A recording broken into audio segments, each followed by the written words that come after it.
નમસ્કાર દોસ્તો, રામ રામ. કેમ છો? મુન્દ્રામાં સ્વર્ગ જોવું છે તમારે? મારા પાછળ મુન્દ્રાનું સ્વર્ગ એટલે મુન્દ્રાનું કેદારનાથ, કચ્છનું કેદારનાથ આપડા. તો ચાલો દર્શન કરીએ. આપણે તમને બધાને બતાવું મુન્દ્રાનું સ્વર્ગ ક્યાં છે.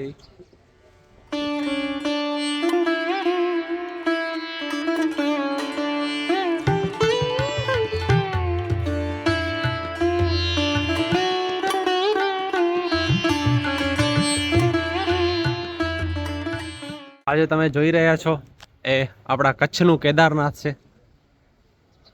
ખૂબ અદ્ભુત આની અંદર મહેનત કરવામાં આવી છે. કમસે કમ છેલ્લા 8 થી 9 મહિનાથી બધું તૈયાર થઈ રહ્યું છે. અને અત્યારે આપણા સામે બધા અલગ અલગ જ્યોતિર્લિંગના અહીંયા દ્રશ્યો જોવા મળશે તમને. આ વિશ્વનાથ, નાગેશ્વર,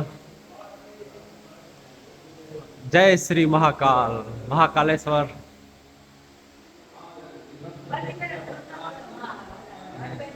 આ આપણા મુન્દ્રાના કેદારનાથ.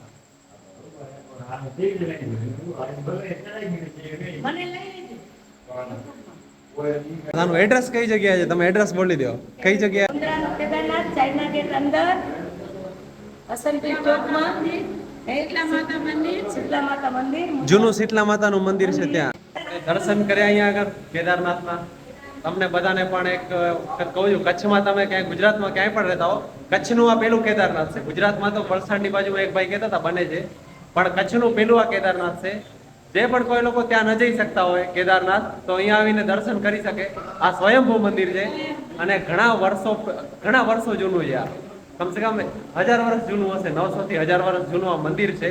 સ્વયંભૂ છે. અહીંયાની એક ઘટના એવી છે કે જ્યારે ગાય અહીંયા જ્યારે આ એક તળાવ હતું, તળાવની બાજુમાં છીપર હતી. છીપર એના હતી. ઉપર લોકો કપડા ધોતા હતા. શીતલામાં રાજાના સપનામાં આવ્યા અને કીધું કે મને મારું મંદિર બનાવો. તો કે તમારી એંધાણી શું? તો નાકની સરી અને ચાંદલા કે છીપર મળી આવી છે. હા, અને અહીંયા એક ગાય ઓટોમેટિક આવતી હતી રોજ, અને અહીંયા દૂધ ઓટોમેટિક ત્યાં ગાય ઊભી રહે ને એટલે દૂધ એના આંચળમાંથી ચાલુ થઈ જતું હોય. હા, હા, ત્યાં માનેશ્વર મહાદેવનું મંદિર બન્યું. એ સ્વયંભૂ છે. હા, માનેશ્વર એટલે માનેશ્વરનો મતલબ એ તમે જે માંગો એ આપે એ માનેશ્વર. માનેશ્વર. અને હવે આ નવા નિર્માણમાં કેદારનાથ બની ગયું. જય શ્રી કેદારનાથ. જય. જો તમને વિડીયો થોડો સારો લાગ્યો હોય તો કોમેન્ટમાં જય શ્રી કેદારનાથ લખજો, અને આવા જ વિડીયો જોવા માટે અમારી ચેનલને સબસ્ક્રાઈબ કરજો. જય હિન્દ, જય ભારત, જય જય ગરવી ગુજરાત.